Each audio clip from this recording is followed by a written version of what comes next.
Ya, terima kasih Anda masih bersama kami. Bagi Anda yang baru saja bergabung, kami hadirkan kembali 3 berita utama hari ini. Karena sudah 4 tahun tak lagi digunakan pedagang, lapak-lapak pasar rakyat Banyumanik di Kota Semarang disegel petugas Satpol PP. Mantan anggota DPRD Kabupaten Demak ditetapkan sebagai tersangka karena mengkorupsi uang sewa kelola pasar senilai ratusan juta rupiah. Layanan kereta kesehatan di Purwokerto diserbu warga karena gratis.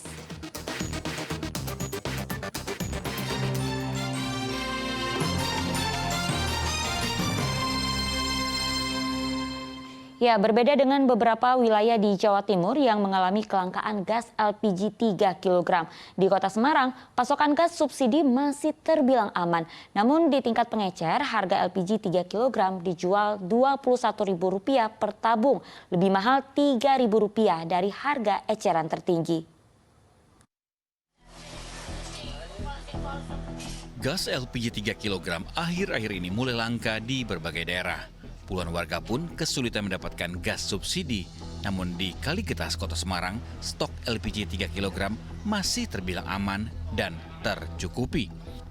Meski masih aman, namun penjual mulai was-was lantaran lebih dari 1 pekan belum ada pengiriman kembali ke tabung gas LPG. Padahal sebelumnya tidak ada keterlambatan pengiriman. Penjual tidak mengetahui pasti penyebab keterlambatan pengiriman gas. Di tingkat pengecer gas di Kaligetas, harga LPG 3 kg dijual Rp21.000 per tabung. Lebih mahal Rp3.000 dari harga eceran tertinggi, yaitu Rp18.000 per tabung. Meski mengalami kenaikan, namun penjualan LPG 3 kg laku keras. Dalam sepekan bisa terjual hingga 10 tabung. Cuma 1 minggu belum disetor, dan nunggu ini ada apa nggak tahu aku. Tapi biasanya 1 minggu itu Setor. di store ya Bu ya? Ini udah lebih 1 minggu. Lebih dari 1 minggu belum di store ini? Nah, yang masih ada yang 15, yang kosong ada 20. Penjual berharap pengiriman LPG 3 kg bisa segera dilakukan mengingat stok LPG mulai menipis. Ali Mustafirin melaporkan dari Kota Semarang. Tahun ajaran baru 2023 hingga 2024 sudah dimulai Senin pekan lalu. Namun masih ada sekolah dasar negeri di Kota Semarang yang belum memenuhi kuota atau masih kekurangan siswa lebih dari setengahnya.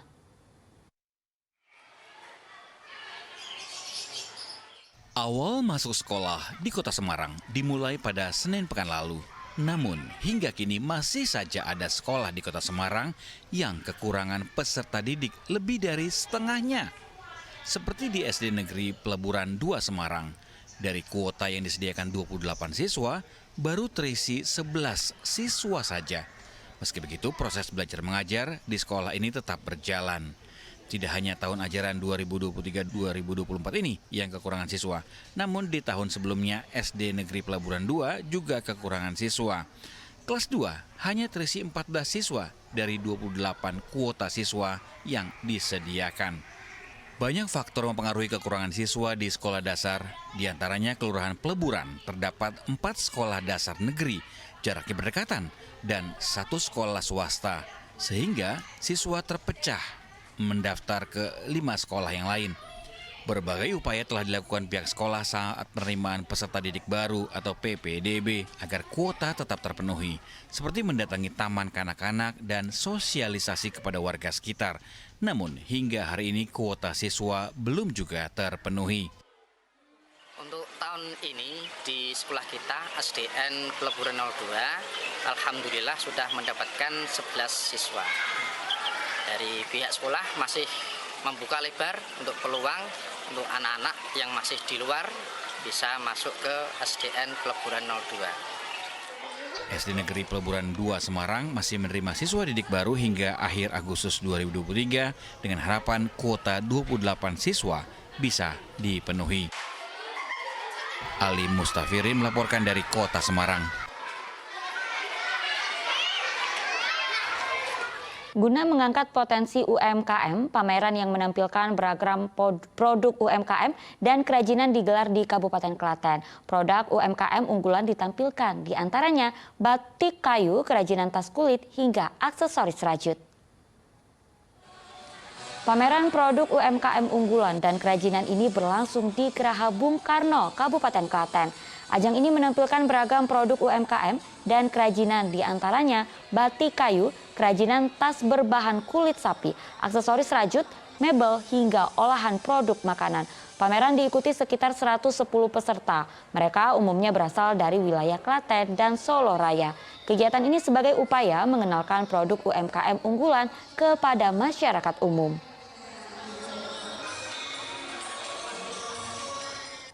Ya, pernikahan merupakan awal kebahagiaan yang ditunggu-tunggu oleh setiap manusia. Hotel di Kabupaten Magelang mengajak para wedding organizer untuk bekerja sama menciptakan kebangkitan ekonomi pasca pandemi.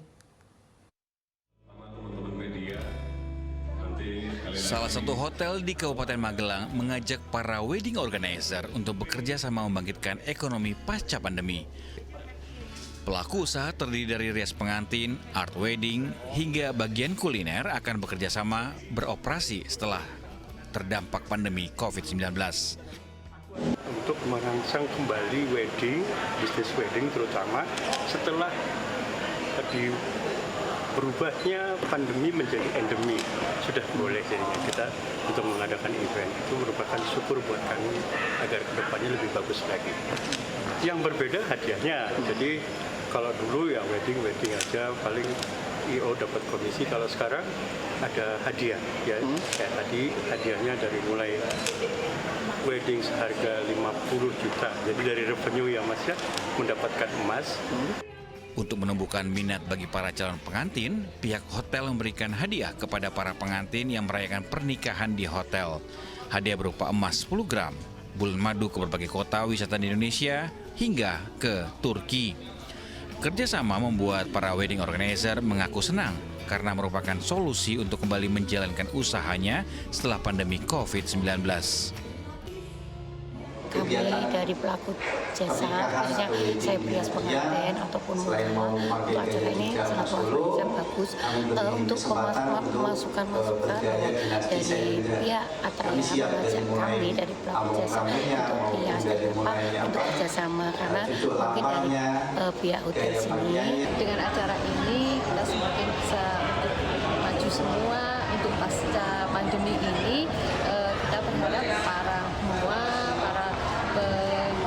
vendor semua, dekorasi, fotografer, kita bisa sukses lagi. Pihak hotel juga mengadakan fashion show dengan gaya busana pengantin agar bisa digunakan referensi bagi para calon pengantin. Wahyu Diono melaporkan dari Kabupaten Magelang.